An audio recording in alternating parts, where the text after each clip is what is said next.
बिस्मिल्लाहिर्रहमानिर्रहीम। अस्सलाम वालेकुम नाजरीन, मैं राजा फैसल और हमेशा की तरह मेरे साथ मेजर आदिल राजा।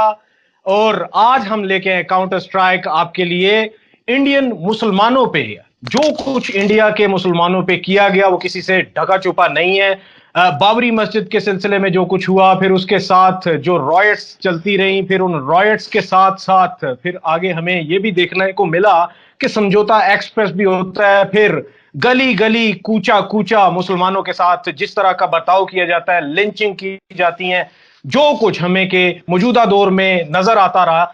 उसके हवाले से अब मुसलमानों का क्या स्टांस है। क्योंकि ऐसी खबरें आ रही है इंडिया से कि जिससे कि ये बखूबी कहा जा सकता है कि इंडिया के मुसलमानों ने अपना स्टांस बदल लिया है। लेकिन उससे पहले, सबसे पहले मैं मेजर साहब से यह पूछना चाहूंगा कि आज एक यूनिक चीज नजर आ रही है, और वो है इनके जो दादा जान थे कर्नल मोहम्मद अकबर खान, उनकी पीछे तस्वीर भी नजर आ रही है। तो इसके सिलसिले में मेजर साहब आप मुझे ये बताइए कि ये कोई आप पैगाम देने की कोशिश कर रहे हैं पड़ोसी देश को? राय साहब, दादा जान की तस्वीर मैंने लगाई है कर्नल मोहम्मद अकबर खान की कि दुश्मन जरा देख लें कि हम किस खानवादे से ताल्लुक रखते हैं। कर्नल मोहम्मद अकबर खान 1964 में छम जोड़ियां के मुकाम पे लीड कर रहे थे 11 FF को एज द ऑफिशिएटिंग CEO मुकाम पे लीड कर रहे थे। और 11 FF को जो फर्स्ट वेव ऑफ अटैक है उसके अंदर वो अपने जवानों के साथ और चढ़ाई के ऊपर अटैक करते हुए जो उनकी बैटल क्राई थी वो थी छम छम, क्योंकि छम एक बहुत ही इंपॉर्टेंट ऑब्जेक्टिव था और छम जोड़ियां के मुकाम को हासिल करना पाकिस्तान के लिए एक कलीदी किरदार रखता था। और पाकिस्तान ने ना सिर्फ 1965 में बल्कि 1971 में भी छम जोड़ियां का कब्जा हासिल किया और आज दिन तक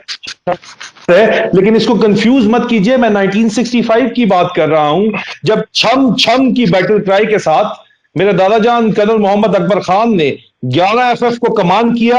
और दुश्मन को नेस्तो नाबूद। तो पैगाम हमारे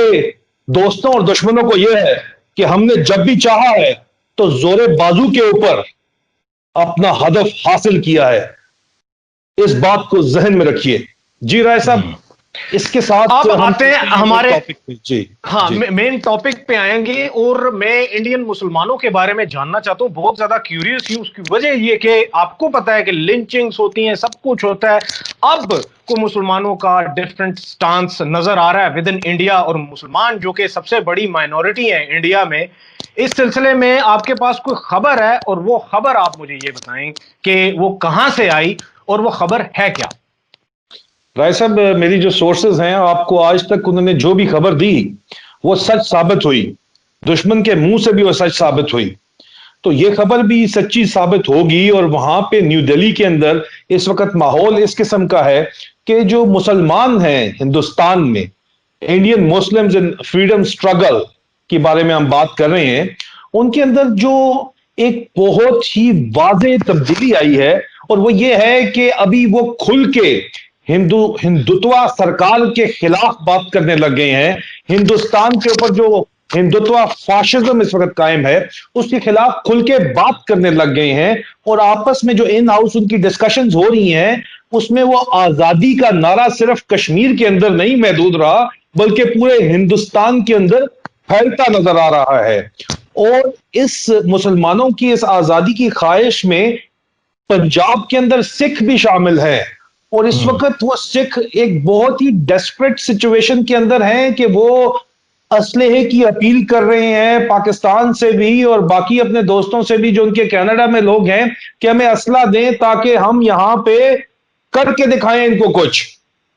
तो इस वक्त बॉल पाकिस्तान की कोर्ट में है, क्या हम करेंगे या क्या नहीं करेंगे इसका हम प्रचार नहीं करेंगे, सिर्फ हम फैसला करेंगे। लेकिन आपने देखा होगा राय साहब कि पाकिस्तान का 2006 के बाद एक बड़ी वाज़ेह पॉलिसी रही है कि हम एक्टिवली इंसर्जेंसी इंडिया में सपोर्ट नहीं कर रहे। इसकी वजह से हमें भारी नुकसानात भी उठाने पड़ रहे हैं। लेकिन बहरहाल ये पाकिस्तान की एक स्टेट पॉलिसी है कि हम जो इंसर्जेंसी है, जो फ्रीडम स्ट्रगल और टेररिज्म है, उसको एक्टिवली हम सपोर्ट नहीं कर रहे, सिर्फ جو کشمیر کے اندر اس وقت فریڈم سٹرگل ہے اور جو پنجاب میں خالستان کے اندر جو اس وقت علیحدگی پسند تحریک چل رہی ہے، نارتھ ایسٹ کے اندر انڈیا میں جو اس وقت تحریکیں چل رہی ہیں، ان کو ہم ڈپلومیٹک اور مورل سپورٹ کر رہے ہیں، لیکن لاجسٹک سپورٹ ابھی تک ہم نہیں کر رہے۔ لیکن اس کا یہ مطلب نہیں ہے کہ ان کے پاس لاجسٹک سپورٹ اویلیبل نہیں ہے۔ دیکھیں رائے صاحب، لاجسٹک سپورٹ جو انڈیا کے اندر ایک کرمنل ایمپائر ہے، جو کہ جس کا گٹھ جوڑ ویسے تو ڈائیکوٹمی یہ ہے کہ آر ایس ایس سے ہی جا کے ملتا ہے، اور آر ایس ایس ہی یہ کرمنل ایمپائر کی جو ہے وہ پیٹرنیج کرتی ہے اور اس کو استعمال کرتی ہے اپنی پولیٹیکل مینورنگ کے اندر۔ یہی کرمنل ایمپائر انہی علیحدگی پسند تحریکوں کو، چاہے وہ کشمیر میں ہو، نارتھ ایسٹ کے اندر ہو، اور فیوچر میں آپ دیکھیں گے کہ ہو سکتا ہے پنجاب کے اندر بھی ویپنز پرووائڈ کرنا شروع کر دے۔ پیسے کہاں سے آئیں گے؟ تو پیسے تو آپ کو پتا ہے کہ کشمیروں کو پوری مسلم امہ جس طرح فلسطین کو دیتی ہے پیسے، اس طرح کشمیر کوز کو بھی دیتی ہے۔ وہ پیسے انڈیا کے اندر سے ہی دیے جائیں گے، عرب ممالک میں سے بھی دیے جا سکتے ہیں، کیونکہ ایک پوری گلف سٹیٹ کے اندر مسلم امہ کے اندر ایک بہت ہی یہ کوشن اویلیبل ہے فلسطینیوں کے لیے اور کشمیریوں کے لیے کہ ان کی جد و جہد آزادی کو سپورٹ کرنے کے لیے بہت سے لوگ ہیں عرب کنٹریز میں خاص طور پہ جو سپورٹ کرنا چاہتے ہیں اور وہ فنڈ کرنا چاہتے ہیں، تو ان کے اپنے طریقہ کار ہیں۔ ہم وہ گوروواریہ میں نہیں بنوں گا کہ میں بتاؤں کہ موبائل فون کون سا دینا ہے اور گاڑی کون سی دینی ہے، لیکن جس نے کام کرنا ہے وہ کر جائے گا۔ تو یہ ایک بہت واضح تبدیلی آئی ہے راجہ صاحب، جو اس وقت انڈیا کے اندر مسلمانوں کے اندر آئی ہے، کہ وہ کھل کے اس وقت ہندوتوا سرکار سے آزادی کی بات چیت کرنے لگ گئے ہیں اور آپس میں ایک دوسرے کو سپورٹ بھی کرنے لگ گئے ہیں۔ تو یہ ایک انڈیا کی سب سے بڑی مائنورٹی ہے، اور اس کے ساتھ ساتھ ایک بہت بڑی ریسورس اویلیبل ہے یہ اس وقت، اور اس ریسورس کو آپ پولیٹیکلی بھی یوز کر سکتے ہیں، اور اس ریسورس کو اگر ملیٹرلی کسی نے سپورٹ کرنا ہے تو وہ لوگ خود ہی کریں گے، جس طرح آزاد کشمیر میں یہ انڈیجنس فریڈم سٹرگل چل رہی ہے۔ اور ایسا میں اس بات کو ختم کروں گا، انڈین آرمی کی جو چنار کور ہے 15 کور، ان کی میں یہ بات کر کے کہ یہ جو کہتے ہیں کہ جی پاکستان میں کوئی لانچنگ پیڈ ہے، تو رائے صاحب میں ان کو کہتا ہوں کہ اگر ثابت کر دیں تو جو چور کی سزا وہ ہماری سزا۔ یہاں پہ 2006 میں کمپلیٹ یو ٹرن لے کے کیپ کر دیا گیا ہے انسرجنسی کی سپورٹ کو، اور وہ مشرف صاحب کے دور میں ہوا، کیونکہ ان کے جو واجپئی صاحب کے ساتھ جس طرح کے تعلقات چل رہے تھے اس کے نتیجے میں، اور اس کو دوبارہ پھر ایکٹیویٹ نہیں کیا گیا، کیونکہ اس کے بعد پھر زرداری گورنمنٹ آئی، نواز شریف گورنمنٹ آئی، اور اب عمران خان گورنمنٹ کا بھی یہی فیصلہ ہے کہ انسرجنسی کو ایکٹیو سپورٹ ہم نہیں کریں گے، ڈپلومیٹک اینڈ مورل سپورٹ اس کو ہم کریں گے، کیونکہ اس کے اندر آپ کو پتا ہے کہ مختلف FATF کے معاملات بھی ہیں، تو پاکستان اپنی ایک امیج بلڈنگ کر رہا ہے، اور اس کے نتیجے میں آپ نے دیکھا ہوگا کہ 66 banks money laundering terror financing میں ہندوستان کے انوالو ہیں، اور یہ امریکن رپورٹ ہے۔ تو پاکستان ایک بڑی سطح کے اوپر کامیابی حاصل کر رہا ہے، جس کی وجہ سے، لیکن پھر میں آپ کو بتاؤں کہ سپورٹ صرف جو ہے انڈیجنس فریڈم سٹرگل جب ہوتی ہے جس طرح کشمیر میں چل رہی ہے، تو میں نے آپ کو بتایا کہ ویپنز تو ان کو مل رہے ہیں نا، اور ویپنز ہم نہیں بھیج رہے، ویپنز ان کو ہندوستان کی کرمنل انٹرپرائز خود پرووائڈ کر رہی ہے، جو RSS کے کنٹرول میں آپ اندازہ کریں کہ کتنی بڑی ڈائیکوٹمی ہے۔ جی رائے صاحب دیکھیے یہاں پہ میرے پاس اوبیسلی کچھ انفارمیشن ایسی ہیں جس کی وجہ سے کہ ہم اندازہ یہ لگا سکتے ہیں کہ ETM جو کہ ایسٹ ترکستان موومنٹ ہے چائنا میں، ویسٹرن چائنا میں، اس کو کافی سپورٹ جو ہے وہ انڈیا سے مل رہی ہے، اور اس کے ثبوت بھی چائنا کے پاس کچھ موجود ہے۔ تو کیا ہم یہ سوچ سکتے ہیں کہ اب انڈین مسلمانوں کو چائنیز بھی کو سپورٹ دیں گے، اور انڈین سکھوں کو خالستان بنانے کے لیے چائنیز جو ہے وہ سپورٹ کر سکتے ہیں آنے والے وقتوں میں؟ راجہ صاحب اس میں تو آپ دیکھیں کہ چائنا نے اس کے اوپر آلریڈی پالیسی رکھی ہے، نارتھ ایسٹ میں جو ان کے سیپریٹسٹ مین لیڈرشپ ہے آلریڈی چائنا میں بیٹھی ہوئی ہے۔ ابھی تک کوئی پروف انڈینز کو مل نہیں سکا کہ جو نارتھ ایسٹ کی انسرجنسی ہے اس کو ہارڈ کور جو لاجسٹکس پرووائڈ کی جا رہی ہیں، جس ویپنز پرووائڈ کیے جا رہے ہیں، وہ چائنا سے آ رہے ہیں، اس چیز کا کوئی ثبوت نہیں ہے۔ اور یہ سکسیسفل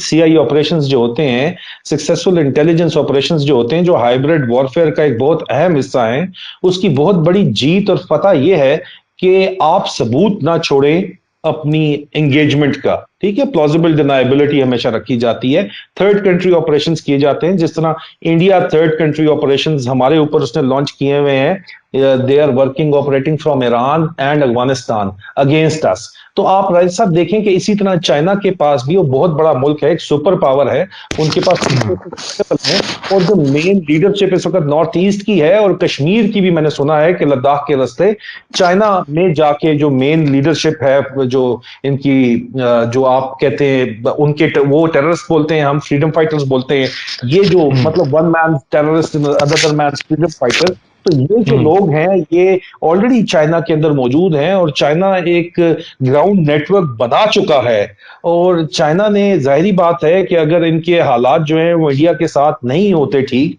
और इंडिया अगर बजाय अमन के वो क्वाड के थ्रू जाके, और जो उनकी पॉलिटिकल आपको पता है कि एक बेस्ड है हिंदुत्व नैरेटिव, वो एग्रेसिव नैरेटिव है, हालांकि चाइना का नाम भी नहीं लेते, लेकिन जब पाकिस्तान के ऊपर एग्रेशन दिखाते हैं तो China Pakistan, because of China Pakistan economic corridor, जो पाकिस्तान के अंदर चाइना के सिक्योरिटी स्टेक्स हैं, इसलिए पाकिस्तान की सिक्योरिटी में चाइनीज के जो है वो सिक्योरिटी जिस वक्त स्टेक्स हुए, तो पाकिस्तान पे हमला अगर आप करेंगे तो इट इज नॉट ओनली हमला on Pakistan, it is a true front war. तो जो इस वक्त ये मामला पाकिस्तान में हिंदुस्तान ईरान से चला रहा है और अफगानिस्तान से चला रहा है, उसका जवाब चाइना से देगा, क्योंकि एक बहुत बड़ी सरहद है वहां पे, और ऑलरेडी जो कमांड इंफ्रास्ट्रक्चर है वो चाइना में बैठा है। राजा साहब, ये तो कोई इंडियंस को ये बात पता है, ये कोई मैं ब्रेकिंग न्यूज नहीं दे रहा, ये आप जो है इसके ऊपर आर्टिकल्स पढ़ लें, ये बात उनको पता है, इसके बारे में वो लिखते भी रहते हैं। ऑफ कोर्स इसका उनके पास सबूत कोई नहीं है, और ये जंग जो है हाइब्रिड वॉरफेयर, इसमें सबूत तो कोई भी नहीं छोड़ता ना राय साहब। जी, इस मौजू पे बात करने के लिए आज यही कुछ था। आइंदा से हम लोग अपनी वीडियोस जरा छोटी रखेंगे, उसकी वजह यह है कि अवाम जो है वो तेजी से देख ले,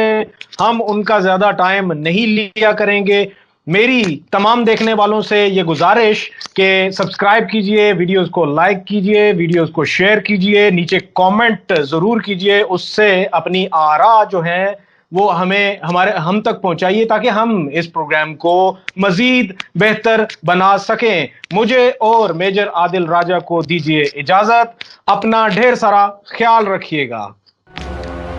अल्लाह हाफिज।